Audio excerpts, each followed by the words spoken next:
Olá, você! Seja bem-vindo a mais uma edição do SETcast. Eu sou a Deise Feitosa e junto comigo está o meu amigo Bruno Martins, diretamente do Rio de Janeiro. Oi, Bruno. Oi, Deise. Estamos aqui para mais um SETcast e vai ser ótimo falar sobre empreendedorismo, inovação e esse universo de startups. E só lembrando que a SET é uma associação sem fins lucrativos que reúne há mais de 35 anos profissionais e empresas do setor de mídia e entretenimento, com foco em tecnologia, mas também em outras áreas desse amplo ecossistema. A SET ela tem participado ativamente de todas as grandes transformações do mercado de radiodifusão. Inclusive, participou da definição do modelo da TV digital e participa agora dos estudos voltados à TV 3.0. Pois é, Deise, e um dos principais objetivos da SET é a difusão de informação e, portanto, estar presente em todos os canais. E agora estamos aqui com o SETcast, que abre espaço para conversas descontraídas com convidados sempre muito especiais. Vamos falar de tecnologia, mas também de muitos outros assuntos. E conosco hoje temos um convidado muito especial, que tem muitas histórias para contar para você, que nos escuta ou você que nos assiste, e é o Thiago Fernandes. Thiago, seja muito bem-vindo Buenas. entre nós. Que bom que você está aqui, que bom que você topou, aceitou o convite. Eu que agradeço o convite. Gosto de contar histórias. E essa parte é muito comigo. Eu sou um cara de tecnologia meio do avesso, né? Quem dera se todos fossem assim, né? Não, mas aí não trabalharia com É tecnologia, verdade, aí não né? consegue focar, Não. né? Eu falo que assim, eu tenho duas fases. Eu tinha a fase que eu gostava da pizza por debaixo da porta e não abre a porta, que senão eu te mordo. Que são caras de tecnologia, assim. Hoje em dia eu tô oposto. Antissocial. Antissocial total. Gosto de computador, senão não trabalharia com tecnologia. Mas agora eu tô do lado de, nossa, como é legal contar a história, como é legal encontrar com as pessoas, a energia. Gostei disso. Mas é engraçado que eu tenho, antes de entrar aqui um pouco assim na nossa fala, eu tenho observado que esse conceito do que é as pessoas do setor de tecnologia, as pessoas que se intitulam também nerds, elas têm mudado um pouco também a forma de... Eu percebo que há uma abertura mais para o... Né, para a sociedade, para a convivência, para as relações humanas. Então, eu percebo um novo movimento. Depois você me conta se é só impressão minha. Assim, eu percebo que eu trabalhei com estudantes de ciências da computação na Federal da Paraíba e eles tinham um perfil mais, né, focados ali, realmente muito num universo. Mas eu percebo que hoje as pessoas que são, né, que são da tecnologia, que se consideram nerds, são pessoas que, né, que gostam de, inclusive, ir no barzinho, tomar uma cervejinha, que, né, tem um perfil, né, de vaidosas, enfim, não sei, eu posso estar equivocada e peço desculpa se eu tiver para os nossos ouvintes, mas eu sinto que tem uma mudança de perfil aí, uma quebra de paradigmas aí. Tem, e eu acho que isso daí faz parte com a evolução, né? E é engraçado enxergar isso daí. E esse é um dos grandes interesses meus, né? Acompanhar e enxergar as mudanças de comportamento com o passar das gerações. Ótimo, então temos muito a conversar. Mas eu queria começar, agora vamos começar do começo, porque a partir da sua fala eu me empolguei. Eu queria saber, né, mais sobre o Thiago Fernandes, né, em essência. Quem que é o Thiago Fernandes? Paz, o Thiago Fernandes, ele é uma pessoa curiosa e preguiçosa ao mesmo tempo. Por isso que, obviamente, trabalho com tecnologia, né? Tecnologia a gente faz um software, o software fica trabalhando pela gente e a gente vai fazer outra coisa da vida. E até engraçado como é que eu cheguei... Vejo que é até engraçado como é que eu cheguei nesse negócio de tecnologia, né? Eu trabalhava como office boy numa seguradora aqui em São Paulo e eu gostava mais do fliperama do que de trabalhar. Só que o pessoal, por incrível que pareça, queria que eu trabalhasse. Eles me cobravam. Olha que injusto. Como a vida é injusta. E aí eu tinha algumas ideias, que era do tipo, pô, eu tenho que ir no departamento X buscar um malote para levar no banco. Ou eu tenho que ir no outro departamento X para pegar uma correspondência para levar nos correios. E se fosse por e-mail? E a gente está falando de 2001, 2000, 99.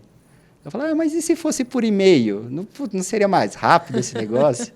E se num sistema que ele usa ali tivesse um botão que já desse o negócio para ele e já mandasse a mensagem pro fulano? Você estava boicotando o seu próprio trabalho como... Porque aí eu tinha mais tempo para ir jogar fliperama. Olha como a mente da gente é criativa nos momentos mais importantes do... E foi assim que eu acabei sendo demitido. Dá para esperar um pouco menos não, né? Eu gosto da minha chefe. Um abraço, Neide, se você estiver me ouvindo.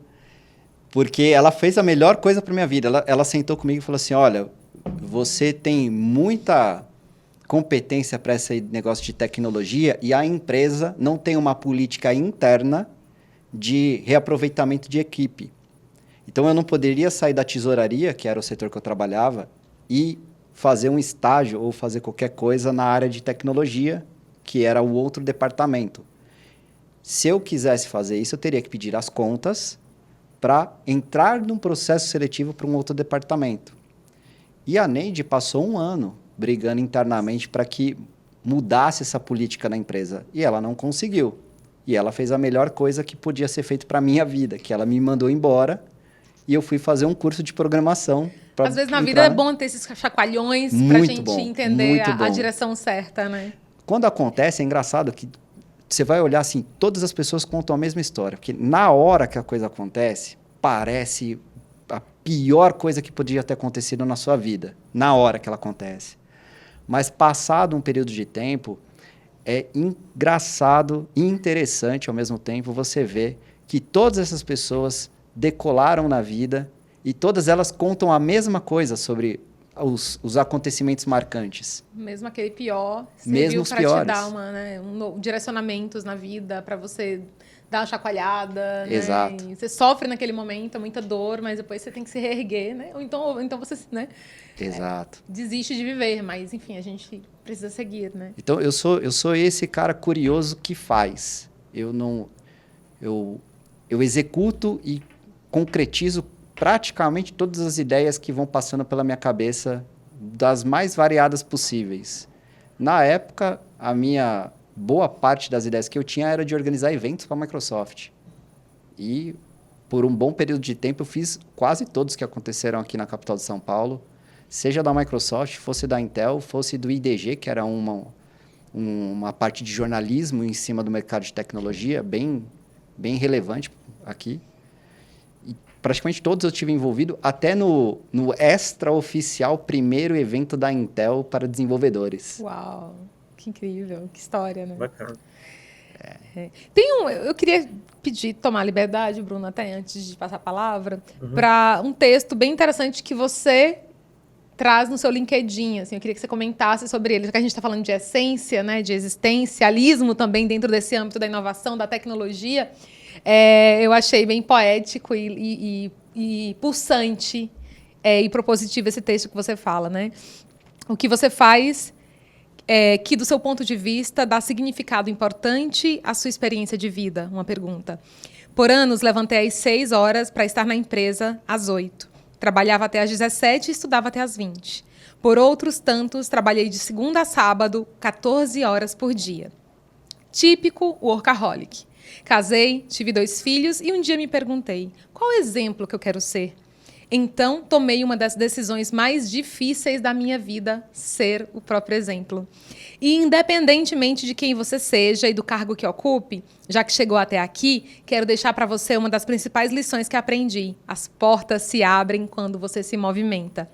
Eu, segundo o Google, andei mais de 7.000 quilômetros em apenas um mês.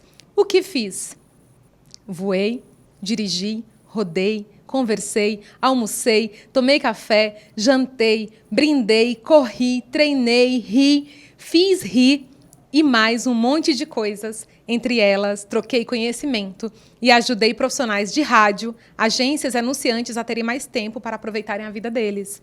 Você também pode ser um exemplo de alegria, de energia positiva, ou, assim como eu, buscar ser presente para os seus filhos, mesmo que à distância, ou fazer do trabalho, o happy hour e do lazer uma coleção de momentos incríveis. E que texto incrível. É verdade. E é um retrato real, assim. Conforme o amadurecimento e os acontecimentos da vida para quem tenha curiosidade, que eu acho que é uma das coisas que falta muito hoje em dia, curiosidade. E é o que despertou.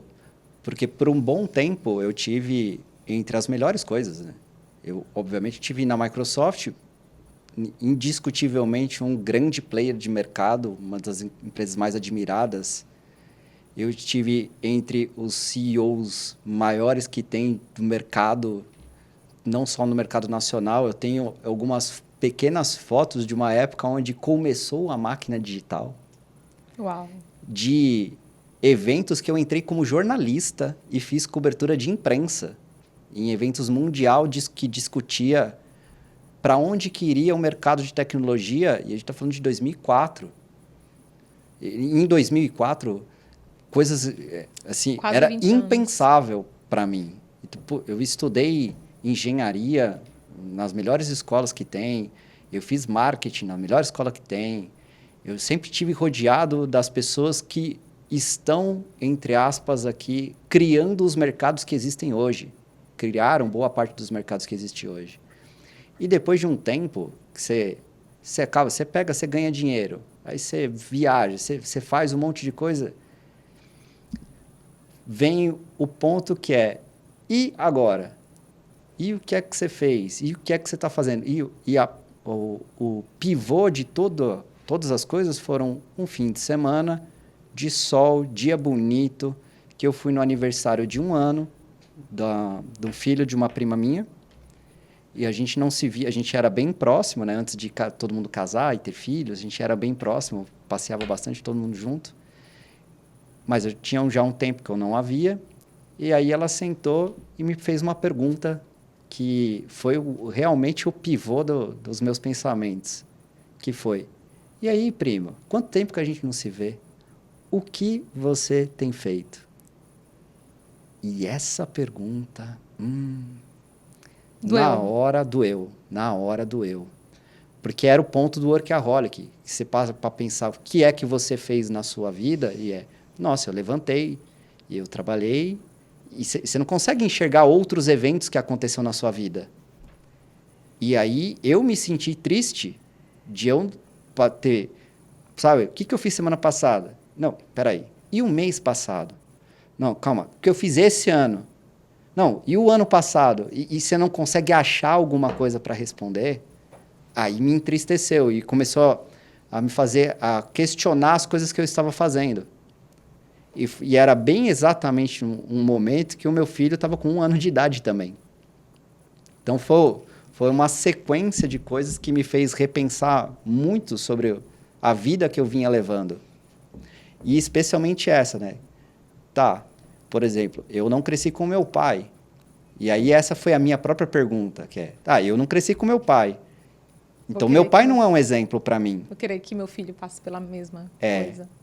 Se eu me separar, será que eu preciso que o meu filho passe pela mesma coisa de não ter um pai? E se eu for ser presente, como que vai ser a minha vida para eu ser presente na dele? Qual é o exemplo que eu quero que ele siga? Porque como eu sempre fui um cara curioso, uma das coisas que eu sempre fiz é observar como que as pessoas reagem. Olhar para as pessoas.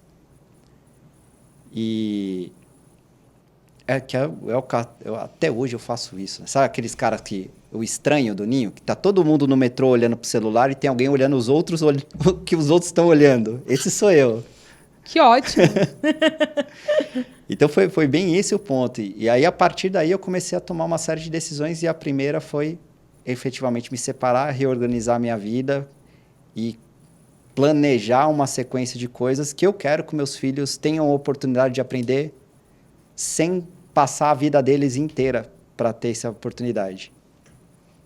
Que legal, que bom escutar isso. Me fez lembrar uma grande amiga pesquisadora da área de realidade virtual, aumentada, realidades imersivas, que ela trabalha com a questão da presença, da corporalidade. Exato. E ela defende muito que o princípio da meditação, da presença, da respiração estejam mesmo diante do trabalho com as telas, com as tecnologias. Então, ela ela tem um laboratório chamado Lab Presença, em que ela defende essa, né, essa conexão, né, que a gente não se deixe, é o que a gente estava falando na entrevista anterior, sobre o perigo que algumas pessoas questionam, né, de a gente entrar nesse mundo virtual e se perder e não voltar mais.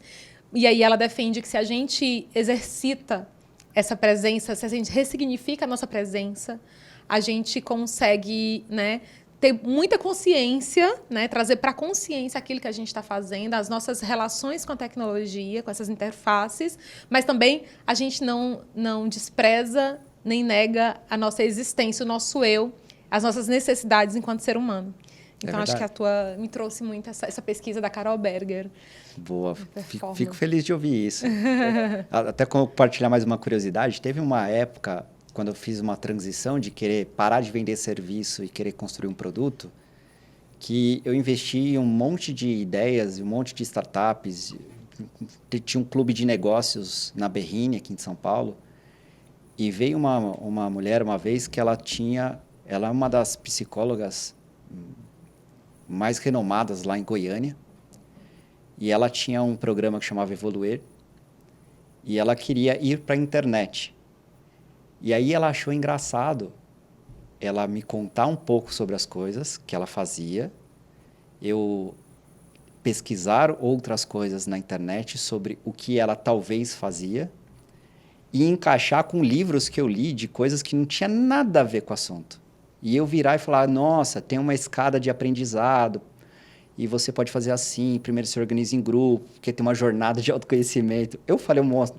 As coisas, para mim, eram uma conexão de ideias. Para ela, fez total sentido de tinha embasamento acadêmico na coisa toda. E eu me surpreendi na época. Falei, atirei no que vi, que eram as coisas que eu tinha lido, e acertei o que não vi, que era um embasamento acadêmico. Uau! Bacana, Thiago, essa trajetória é bem impressionante. E você falou que saiu ali da área de tecnologia, né? Estudou tecnologia, depois foi fazer marketing, né? E agora você se define ali como embaixador do rádio, né? Conta um pouquinho pra gente aí o que significa e como que você tem atuado hoje em dia.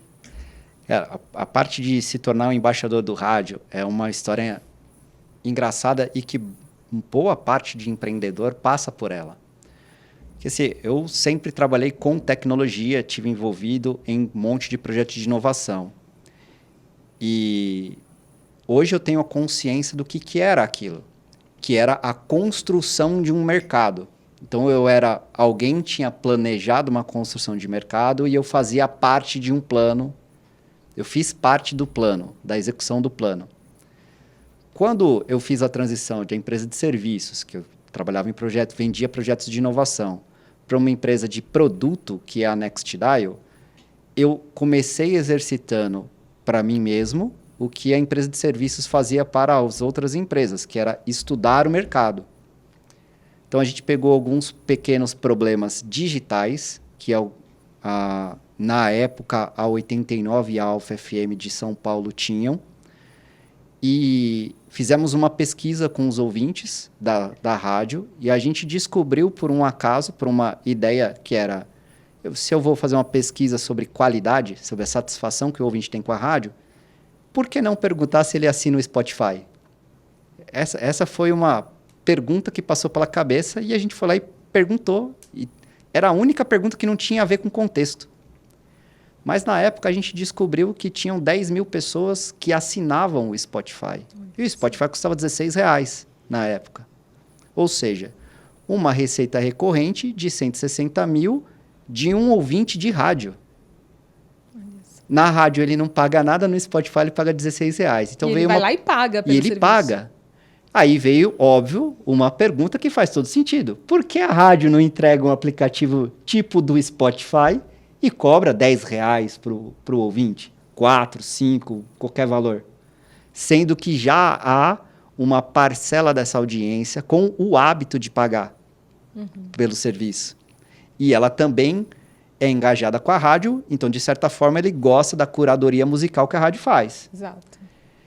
Fizemos isso daí e, para desenvolver esse negócio, a gente precisava resolver um outro problema, que era descobrir quantos ouvintes que a rádio tem, Se eu fizer uma estratégia de marketing, um funil de conversão, coisas de internet, se eu colocar uma propaganda na rádio e falar que a rádio tem agora um aplicativo que tem uma playlist com uma curadoria especial da rádio, quantas pessoas vão entrar na loja, de quantas pessoas que entrar na loja, quantas vão baixar o aplicativo, de quantas usar o aplicativo, quantas pagarão, para a gente saber se é rentável essa ideia, se faz sentido. E aí, óbvio, fizemos a pergunta que se faria, que é, quantos ouvintes a rádio tem? E esse é o tipo de pergunta que o mercado, as emissoras de rádio não têm. Você tem um indicador de audiência em 13 regiões metropolitanas que diz a média de ouvintes que a rádio tem. O que isso significa? A média de ouvintes. Ou seja, não é o dado preciso, né? Não é um dado bruto, não é a mesma métrica, mesma dimensão de métrica do que a internet tem, que olha a pessoa bruta, né? Quantidade. Exato. E então a gente falou, tá bom, então vamos desenvolver o nosso jeito, um jeito de descobrir quantos que estão na internet ouvindo rádio, para a gente poder fazer uma conta de um funil de conversão, se vale a pena investir nesse aplicativo de playlist ou não. E passamos o ano de 2018 fazendo isso daí. Perdemos mercado por causa do Napster. Não sei se você já ouviu do Napster. Claro, claro. Que mostrou que há a necessidade de um batalhão jurídico para fazer gestão de direitos autorais. E aí a gente ficou com a parte de métrica na mão. E aí a gente foi e descobriu o desafio setup. Depois eu volto nisso daqui. Vou dar só umas passadas para responder o porquê que a gente... Por que eu passei a falar embaixador do rádio? E em 2019, comecei a ir em todos os congressos de radiodifusão que aconteceram no país. Começando por um em Brasília, onde, na época, o ministro Marcos Pontes estava assumindo o Ministério de Ciência e Comunicação. E houve lá toda a reunião com todos os radiodifusores. E aí eu fui com a ideia de eu preciso anotar as palavras que eles falam, as nomenclaturas que eles usam, porque a gente fala sobre a mesma coisa com linguagens diferentes. E eu não conheço a linguagem que eles falam. E fui atrás disso. E em um determinado momento, eu descobri que existiam outras entidades que afetavam o mercado de rádio, que era as entidades de anunciante, que definiam regras de como que os anunciantes compram e fiscalizam, mídia, tinha as entidades das agências de propaganda, tinham a entidade dos profissionais de propaganda, e eu passei a buscar essas entidades para apresentar o que eu tinha. E essas entidades olhavam e falavam assim, nossa, isso que você tem é importante para o radiodifusor, mas você tem que fazer isso com a Associação de Rádio Brasileira. Não dá para você vir aqui e fazer isso com um anunciante ou com um profissional de propaganda, porque não faz sentido. E aí eu buscava a associação e eles falavam assim, não, mas a gente tem uma pauta mais de regulatória, não tem uma pauta de negócios. E aí acabou acontecendo que, no final de 2019, eu tive todas as portas fechadas, de todos os lados, assim.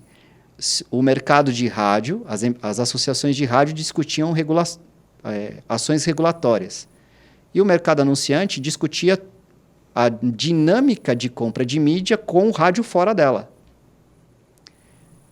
Com o passar de 2020, que descobriu-se que as pessoas existem e que elas usam a internet, e essa foi uma descoberta interessante para os radiodifusores, e as audiências dobrando,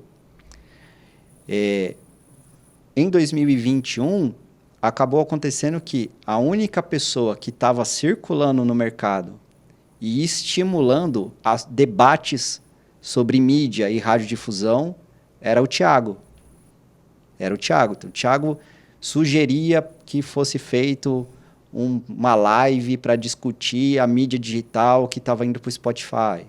O Thiago sugeria para fazer uma determinada atividade, um determinado evento, discutir uma determinada pauta que era de interesse do radiodifusor.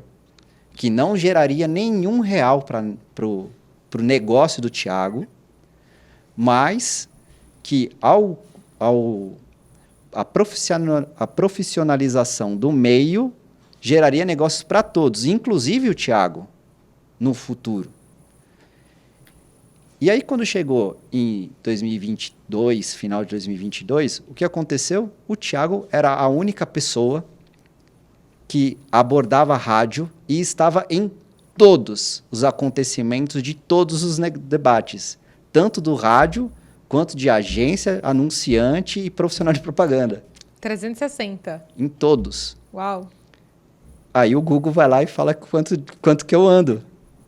Porque aí você vai para o Ceará, você vai para Brasília, você vai para o Rio de Janeiro, você vai para o Rio Grande do Sul, você vai para Curitiba. É muito lugar, com muita coisa diferente, muita pauta diferente acontecendo.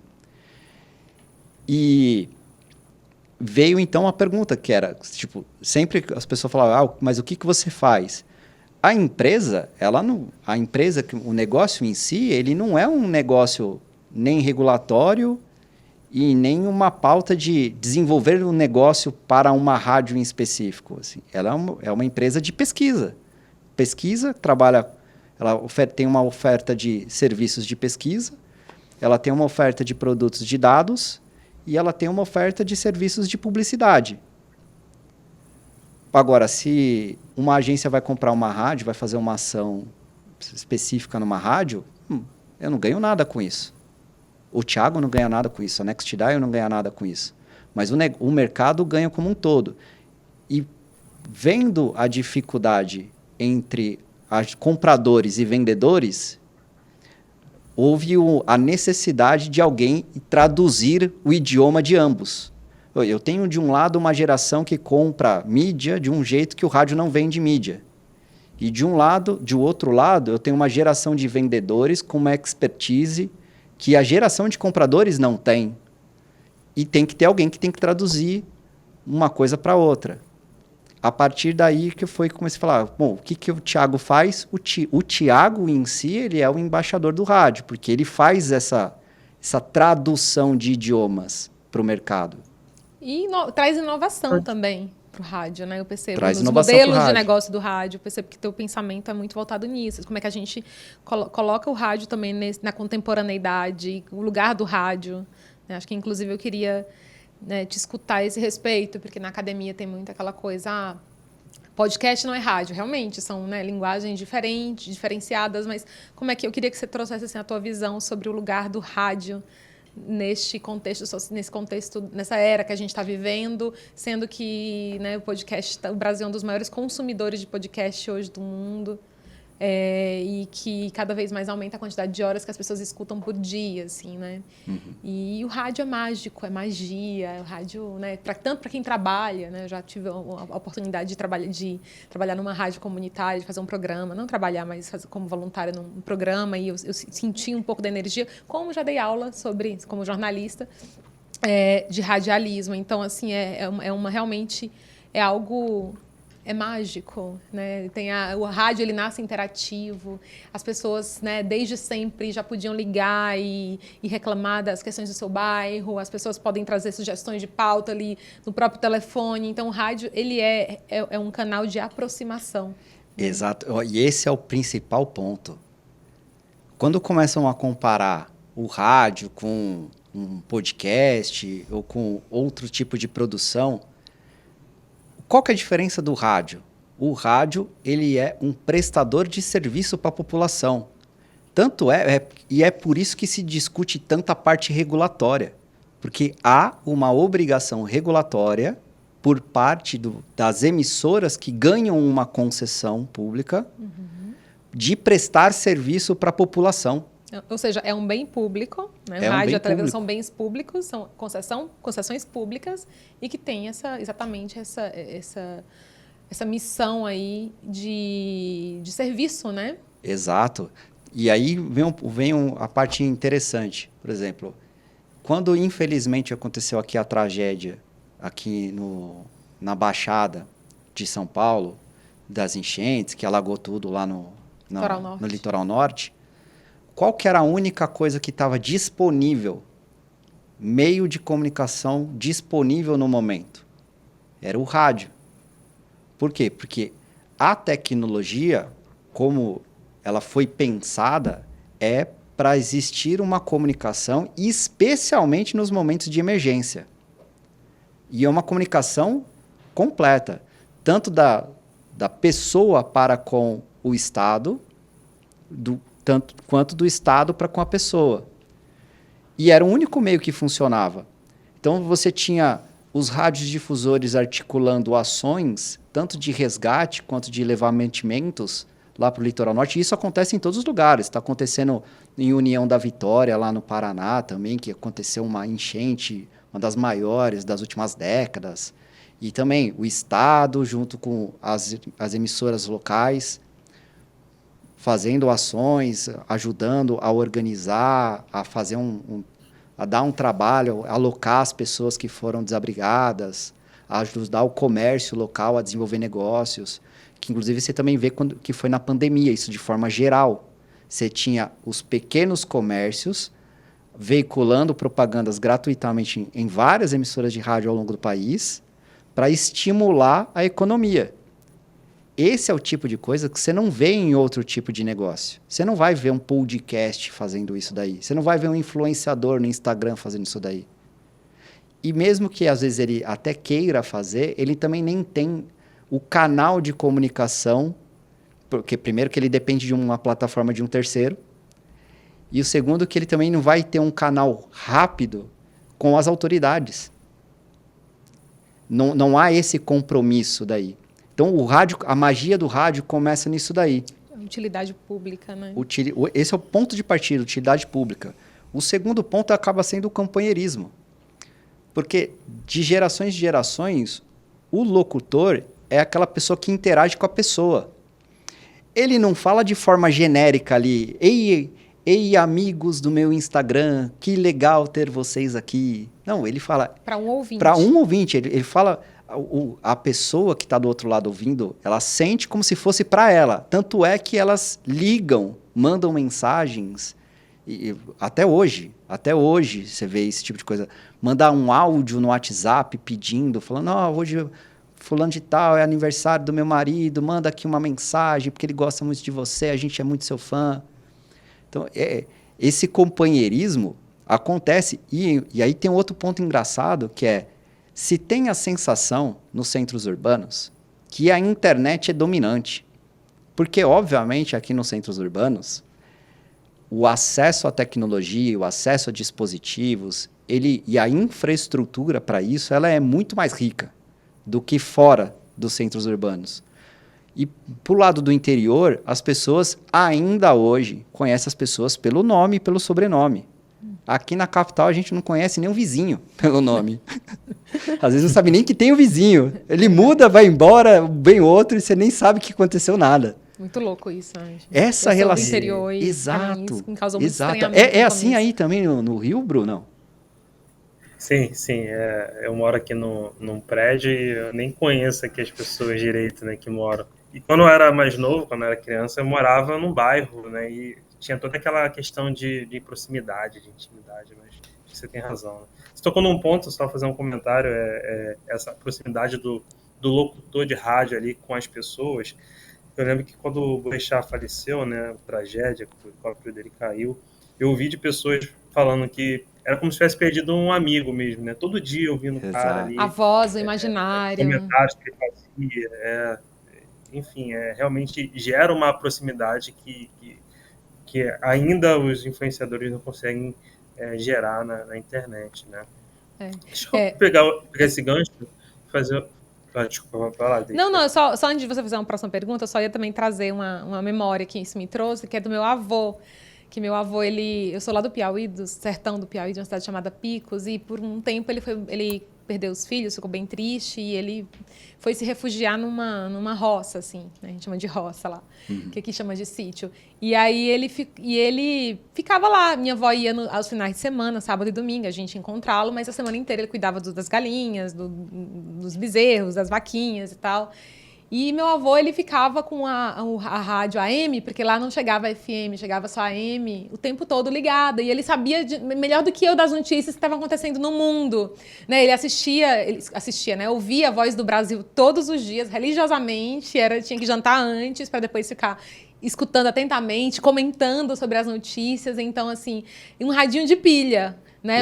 Ou seja, num lugar completamente isolado, internet, telefone impossível de chegar, ou mesmo fixo, não tinha eletricidade, mas as ondas curtas lá do rádio AM, né, chegava para ele, assim. Então era a janelinha dele para o mundo, era como ele conhecia o mundo e sabia, estava muito bem atualizado, inclusive. E detalhe, você vai conhecer várias histórias, desde programas de entretenimento que nasceu no rádio, programas informativos que aconteceu no rádio. Radionovelas. Né? Radionovela. Coisas que acontecem até hoje. Tipo, teve e ainda tem, e é muito conhecido, a época dos love songs da cidade. Love Night. E todo mundo ainda conhece essas coisas. Ou seja, você vê assim, ó, qual que é a diferença do rádio, do negócio rádio e um podcast? Não é a questão só do áudio. É a questão da proximidade com a população, é a relevância na comunidade que a rádio está inserida. Legitimação. E você tem, se sai num podcast alguma coisa que, sei lá, tipo, o negócio da fake news. Sai uma fake news em alguma podcast, não acontece nada. Agora, se sair no rádio, nossa porque senhora. A gente entende que ele tem legitimidade para falar que o rádio é sério, né? Exato. Então, a gente tem onde cobrar. Então, é esse conjunto de coisas. É a autoridade naquela comunidade que o rádio está inserido, é a presença, é a interação com as pessoas que o rádio faz, que o rádio não interage com o dispositivo das pessoas, interage diretamente com as pessoas, sempre se dirige às pessoas. E toda essa importância que ele tem na comunidade é o que faz o rádio ser o rádio e não só alguém produzindo um conteúdo de áudio distribuído por algum lugar. Muito bem. Bruno? Bacana. Te interrompi, bacana. perdão. Nada, que isso. É conversa fluida mesmo. Fazendo um paralelo aqui com a TV, né? A gente viveu ali a migração da TV analógica para a TV digital ali no início dos anos 2000, né? Por volta de 2007, a gente teve a transição para a TV digital. E agora a gente está na segunda geração, a transição para a segunda geração de TV digital, né? A TV 3.0. Né? O rádio, eu percebo que o rádio está dando um salto direto ali para a internet. A digitalização do rádio está sendo através da internet, dos aplicativos e tal. E você tem trabalhado nessa questão de homogeneizar a linguagem do mercado publicitário, que fala de atribuição, né? De métricas CTR, coisas do tipo. Com o rádio, né, tradicional que vem de publicidade ali. Como que você vê essa transição do rádio analógico, ali FM, AM, para o mundo digital? Boa pergunta. E até já quero começar colocando um parênteses aqui e fazendo um disclaimer, né? A gente faz um trabalho junto com o Ibope, porém a NextDial não faz o mesmo trabalho com o Ibope. Por exemplo, a NextDial ela não tem a preocupação de saber ou de buscar descobrir que 80% da população escuta rádio. Ela não tem essa preocupação. Ela tem uma preocupação de saber que você tem 2 milhões de ouvintes, que você tem 100 mil ouvintes, e quem são seus ouvintes. Porque quando eu estava do lado da Microsoft, atendendo empresas, a empresa, o gestor da empresa, o CEO da empresa, ele vai lá, faz um planejamento estratégico de ações para o ano X e o diretor de marketing ele recebe uma fração daquela verba para atingir um conjunto de indicadores. E na época, hoje em dia tá na moda, mas na época isso se chamava OKR, que era algo que a Intel desenvolveu internamente. Mas hoje está meio que espalhado, todo mundo faz OKR. O Google popularizou, né? Exato, o Google popularizou. E, em cima disso, o que a empresa, mercado totalmente corporativo, que não tem nada a ver com o mercado de comunicação, o que a empresa fazia? Falava, bom, se o ano passado eu investi tanto em tais ações e gerou tanto de resultado comercial, vamos fazer um sistema que eu diga o que eu pretendo fazer no próximo ano e ele me estime qual que vai ser a minha performance comercial. E aí a gente começou a olhar que o que essas empresas faziam? Elas faziam num ritmo mais cadenciado e pontual. Tipo, se vai fazer televisão, só faz televisão por um período de tempo para conseguir entender o desdobramento daquela ação em televisão no negócio. E aí ele fazia por conta dele a proporção dos gastos. Quando veio os negócios de internet, a promessa, que é o que justificava você tirar o dinheiro da televisão e jogar o dinheiro na internet, era a previsibilidade do resultado. Exatamente. Não é o volume do dinheiro. E por muito tempo, o próprio Google estimulava e tinha até uma propaganda que falava assim, cada $1 investido no Google, você ganha 2. Essa parte da previsibilidade que ninguém entendia que é o que as mídias digitais entregam. Elas não são mais baratas, não é a questão da facilidade de mensuração, é a previsibilidade do resultado. E aí, por conta da dinâmica em si da tecnologia, de ser possível mensurar numa escala muito pequena, se criou a questão de tipo, coloca um pouquinho de dinheiro, vê se dá resultado. Deu resultado? Coloca um pouquinho mais de dinheiro, vê se o resultado se mantém. Se o resultado se mantém, pô, um pouquinho mais de dinheiro. Pô, acho que acertamos o caminho. Pode descarregar dinheiro nesse negócio, que vai dar certo. Coisa que não dava para fazer até então no rádio e na televisão. Porque não dá. E também se entende assim que do lado do departamento comercial de uma emissora, de rádio, de televisão, há a necessidade, pelo nível dos custos envolvidos, de fazer contratos mais longos. É importantíssimo, é estratégico disso. Então, óbvio que contratos pequenos não são interessantes para o executivo gastar o mesmo tempo que ele gastaria para negociar um contrato grande. Com isso, criou essa dinâmica da mídia offline contra a mídia online. Mas a minha cabeça é de tecnologia, né? Então, quando eu começo a olhar mídia offline, eu começo a olhar e falar, tá bom, e se eu fizer uma propaganda na rádio, quantas pessoas vão no meu site? Tá bom, mas não é para ir para site? Tá bom, se eu fizer uma propaganda na rádio, quantas pessoas vão na minha loja? Se eu fizer uma promoção na rádio, quantos cadastros haverão? Isso é importante até para prestação de conta com as agências, com os contratantes, né, com os patrocinadores, porque aí você consegue mostrar resultado. Coisa que, por exemplo, com a TV 3.0, isso tem sido pensado para televisão, a propaganda direcionada, segmentada, você consegue, né? Então, ou seja, porque a televisão sempre trabalhou com multi, né, para todos, né, broadcast, então transmissão para todo mundo ali. E aí você manda ali o comercial, vai ter o público que se sentir interessado, tocado, ele vai reagir, mas aí você, no caso do modelo que o Google traz, você conseguia ir diretamente ao ponto, atingir o público que você queria, né, e com dados, com resultados, mas né, isso, mensuráveis. Isso é uma das coisas que eu falo, assim, se tem a sensação, e aí o Bruno talvez até possa me colocar a opinião, tem-se a sensação de que só porque tem tecnologia, as coisas exatas. E quando eu ouvi um discurso lá de um pessoal falando sobre propaganda na televisão, não na TV linear, na TV de internet, na TV no Fast, o cara falando assim, porque a gente sabe que a pessoa é XYZ, que está do outro lado da tela.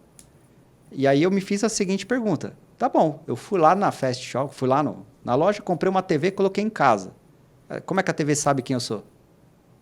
É mágico? Colocaram uma câmera ali para me filmar? Não, eles entendem que você vai logar, né? Mas eu não loguei. Aí não tem como te... Tem, por amostragem. Isso aí, sim, com certeza. Isso que é o mundo. O mundo né? é estatístico. Mesmo na tecnologia. A diferença entre um mundo tradicional e o mundo de tecnologia é o tamanho da amostragem. Eu lembro que eu discuti sobre isso com o Roberto Franco, da SET, numa entrevista que eu fiz para a revista da SET. Né? E a gente trazendo um pouco... Nós conversamos um paralelo de como é que seria esse tipo de amostragem segmentada que a televisão... Porque ela também é limitante. Né? Então, o Roberto trazia isso. Ele dizia assim, a gente não tem como eliminar, por exemplo, o Ibope, né, esse tipo de pesquisa por amostragem. Porque isso vai dar uma visão mais geral para a gente do todo.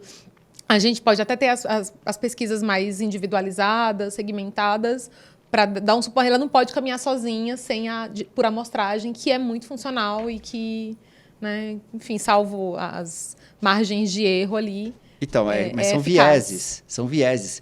Há a importância de ter um viés de olhar o mercado de forma geral. E também há a importância, do ponto de vista de cada emissora, de se conhecer a sua audiência em profundidade. Porque é isso que a internet, isso que uma empresa de internet faz. Ela sabe o que você faz sem te perguntar. Não é, Bruno? Ela começa a observar uns... acho que contribuindo aí com a sua fala, e se eu te falar alguma besteira, você pode me corrigir, né? Mas eu entendo ali que quando você está navegando no browser, né? Você vai lá e acessa a página do seu Clube do Coração, aí você acessa uma notícia, você curte alguma coisa, todas essas informações, esses rastros que você vai deixando, ajudam a identificar quem é você, né? Então, o Google, o Facebook consegue traçar um perfil da sua persona ali, né? O que é um grande desafio ainda, eu concordo contigo ali, mesmo falando de TV conectada, não basta apenas a TV estar conectada para você saber quem está do outro lado, né? Tem todo um desafio ali de conectar com outros dados, né? Talvez com dados do celular. O celular que está na mesma rede Wi-Fi, por exemplo, se você conseguir fazer uma parceria com o Google, extrair dados daquele celular, claro, respeitando a LGPD e tal, você consegue ali mapear os hábitos da pessoa, né? E identificar a pessoa pelos hábitos dela, né? Mas eu concordo contigo que é um desafio grande trazer esse padrão do digital, nativo digital ali para o mundo da TV. E é por isso que eu sou o cara curioso. Porque frente à dúvida, eu falo assim, tá bom, vamos perguntar. Uhum. Então, por exemplo, eu tinha uma dúvida lá, em cima todo mundo que faz as pesquisas do Ibope com rádio, acham que o Ibope, de alguma forma, faz um trabalho, enfim, enviesado. Eu falei, tá bom. Vamos partir da premissa que o Ibope está perguntando para uma pessoa. Se o Ibope está perguntando para uma pessoa, essa pessoa terá coisas que qualquer outra pessoa terá. O que ela teria? Ela teria um carro, ela teria uma casa, ela teria um emprego, ela talvez possa ter filhos, ela pode ter o rádio e talvez ela vai ter um celular, já que estatisticamente dizem que há 2 celulares por habitante. Talvez ela vai ter um celular, talvez ela use o WhatsApp, já que, segundo pesquisas, o WhatsApp é o meio de comunicação mais popular que tem no Brasil. E é a mesma pessoa que responde uma pesquisa do Ibope. Então, se é a mesma pessoa, se ela é a mesma pessoa, e se ela tiver um celular, e se ela estiver ouvindo a rádio na internet, será que eu não consigo pegar essa pessoa? Se é a mesma pessoa. Ela pode estar ouvindo no celular, ela pode em algum outro momento ouvir no rádio, no carro, no Uber, pode ouvir em casa, no computador, na Alexa. Eu só preciso saber quem é ela. Aonde ela está. Eu preciso descobrir quem que é essa pessoa. Como diz lá no Google, aonde moram, o que comem, o que... Eu só preciso descobrir quem que são essas pessoas. E aí a gente pegou algumas emissoras que tinham tanto os dados do Ibope quanto os dados que a gente tinha e começou a buscar encontrar essa correlação. Depois que a gente chegou num certo índice de confiança de que estamos no caminho certo, falei, então, a maior crítica era, mas aqui na minha cidade é que os ouvintes são mais idosos e aí a minha rádio é mais adulta e aí as pessoas daqui não vão me consumir para a internet. Tá bom. Então, vamos perguntar para elas quando elas participarem de uma promoção. Posso? Aí, fui lá e perguntei. Elaboramos uma pesquisa e fizemos uma pesquisa com as pessoas que participavam da promoção. Uhum. Pegamos uma amostragem. Qual que foi o resultado que a gente começou a ver? Que tudo bate. Que ótimo. Tudo uma coisa comprova a outra coisa. Dão dimensões diferentes. Exatamente. Porque quando eu faço uma pesquisa de rua, supondo que uma rádio tenha 22 municípios, eu não consigo colocar uma pesquisa de rua em 22 municípios diferentes. Ainda mais se o município for grande. Tipo, só a capital de São Paulo é muito mais do que muitos municípios de interior, assim, em termos de tamanho. Uhum. E aí, obviamente, o custo de fazer isso vai lá para as alturas. E aí, quando a gente começa a ver esse tipo de coisa, eu falo assim, se a pessoa tem celular, ela pode te ouvir, mas não pode te ouvir pela internet. É possível? É possível. Eu te escuto no rádio tradicional, mas eu nunca te escutei na internet. É possível. E é possível essa pessoa também participar de uma promoção na rádio. E aí a gente começa a entender proporções. Pega uma proporção daqui, pega uma outra proporção dali, começa a juntar e você forma um quebra-cabeça. E você descobre que as coisas se relacionam e funcionam. Funcionam. Aí vem para o mundo novo da internet, que é a gente consegue ter um nível de previsibilidade, não descartando a pesquisa de mercado, que ela é importante para entender o tamanho desse mercado aí que existe, mas você consegue ter os dois mundos. O mundo do nível de detalhe e hábito de consumo das pessoas que escutam a sua rádio e consomem o seu conteúdo, com o tamanho do potencial de negócio que isso daí pode gerar, tanto para um anunciante, quanto para o próprio dono da rádio, como negócio. Uhum. Bom, o papo está muito bom, está ótimo. A gente quer te convidar, inclusive, para voltar, porque muito legal mesmo. Acho que tem muito caldo aí, dá para engrossar esse caldo, tem muita coisa para a gente conversar, né, Bruno? E aí a gente, no final de cada programa, a gente tem um exercício que é a gente trazer um pouquinho da essência do convidado aqui para o nosso público, para a nossa audiência, para quem nos escuta. E a gente queria te pedir uma indicação de filmes ou livros que você esteja lendo, assistindo, enfim, para trazer um pouco de você para o nosso público. Olha só, eu sou fascinado pelo humano.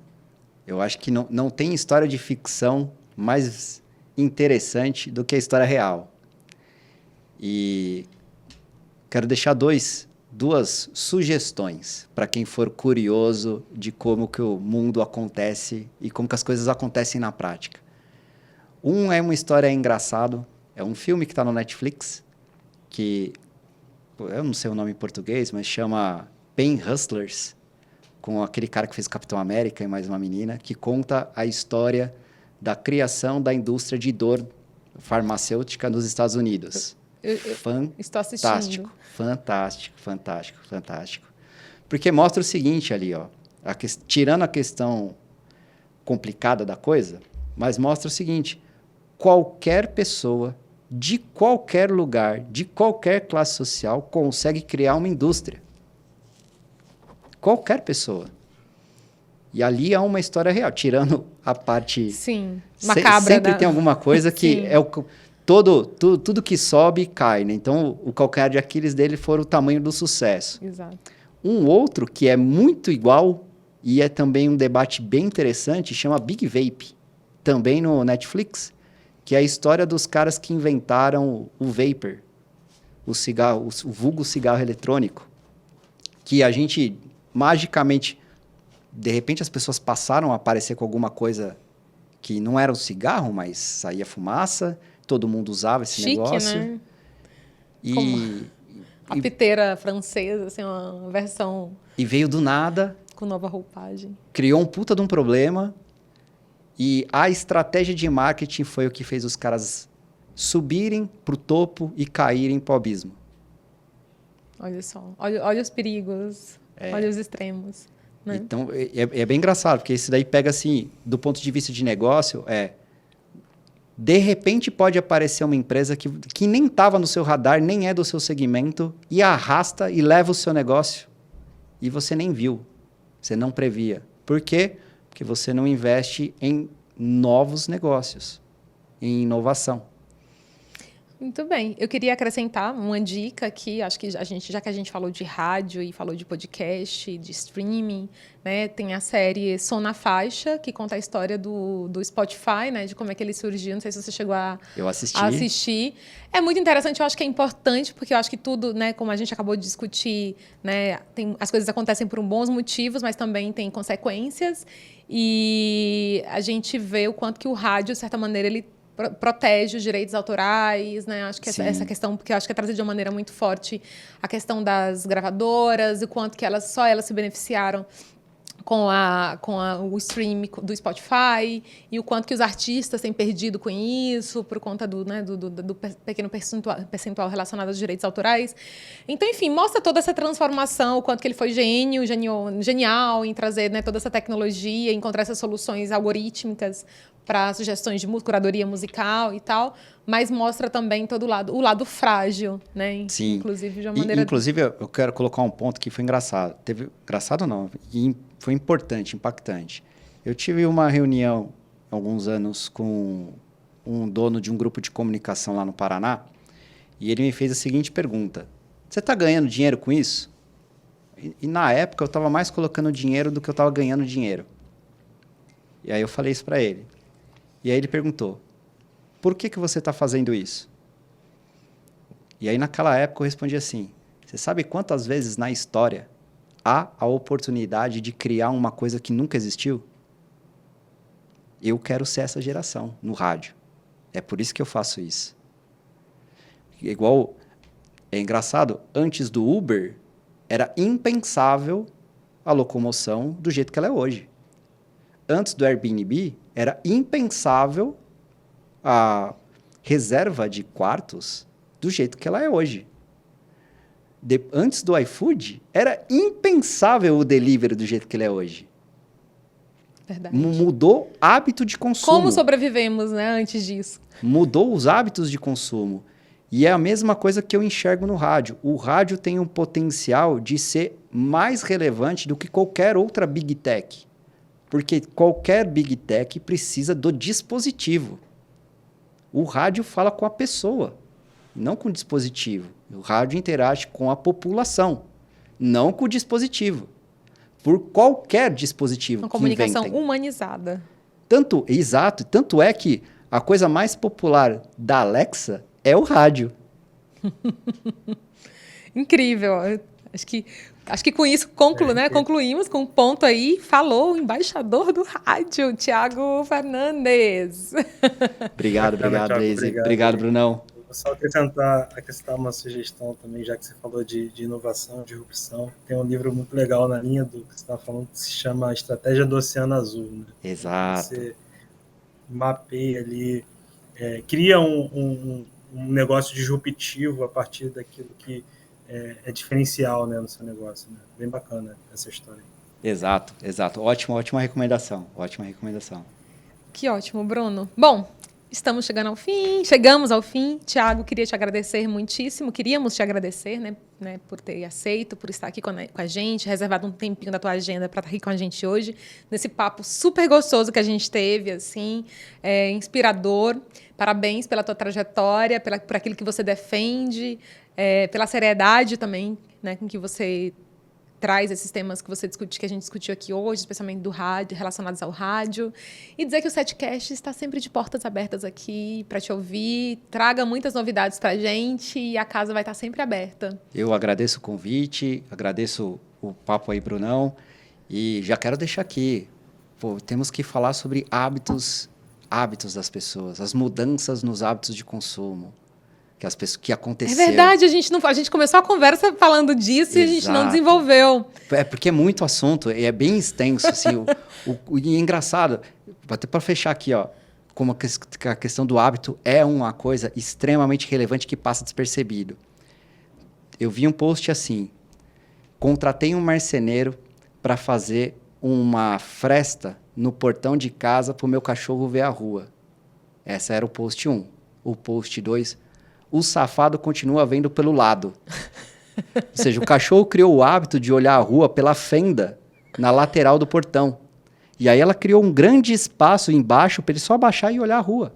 Mas o hábito... E ele não vai. a cultura ali, né? É o hábito. Legal, então vamos deixar já articulada a continuidade. Parte 2 da nossa entrevista, né, Bruno? Vamos sim, foi ótimo aqui, aprendi muito. Tem bastante coisa para falar também sobre essa experiência com startups também. A gente não falou do setup da SET, a gente não conseguiu entrar nesse tema. Então fica aqui já o convite, já para a gente agendar a parte 2 da nossa conversa. Vamos deixar. E só para te deixar bem intrigado, Buscapé, Save, Ingresso.com, Galinha Pintadinha, tudo coisa que eu tive envolvido. Que maravilha! Bacana. Muito bem, muito obrigada. Obrigado, Deise, obrigado, Brunão. Obrigado, pessoal. Obrigado. Obrigada a você que nos acompanhou até aqui em nosso setcast atentamente, né? Seja escutando, seja nos assistindo em nosso videocast. Continue ligado. Só lembrando que o setcast é gravado nos estúdios da VEM TV. Tem produção executiva de Igor Moraes. Direção de imagem de Giovanni Fernandes. Produção e coordenação de Luana Bravo e Tito Liberato. E a apresentação de Deise Feitosa e Bruno Martins. Bruno, obrigada por mais um dia. Obrigada pela sua companhia e obrigada a você, ouvinte, também. Continue com a gente. Fique ligado, porque toda semana tem novidades aí no setcast. Valeu, Deise. Valeu, Thiago. Obrigado, pessoal. Um abraço.